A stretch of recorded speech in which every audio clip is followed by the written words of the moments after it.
All right, let's take a look at a heavy duty knife. And this is good for chefs, right? We're going to start cutting.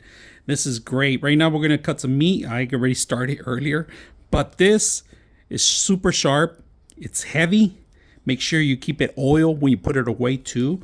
Not dishwasher safe. I don't recommend it because these last forever if you avoid that. Just wash them by hand.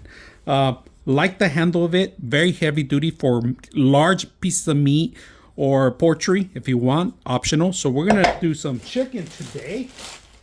I'm gonna start cutting it out and setting up some smaller pieces. That's what we want to do. So let's go ahead and do that.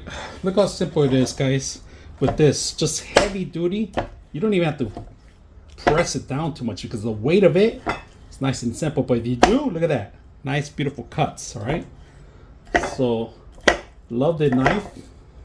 Just be careful when you're using this knife because it is heavy. It's heavier than other knives. And once it comes down, it doesn't come up. So, I always use tongues because aggressively I like to cut a lot of meat.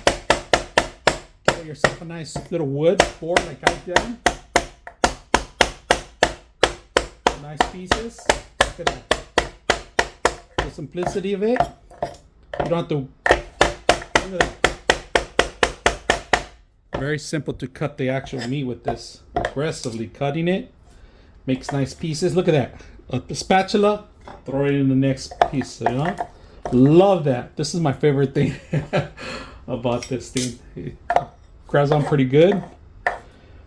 Like you can make almost pretty much ground beef with this and ground chicken too if you're in the health eating healthy. This is a perfect way to make your own hamburgers, chicken hamburgers, patties, and so forth. It's very heavy duty, easy to chop things up, especially larger meat, full set of chicken, poultry, like I said, any kind of steak.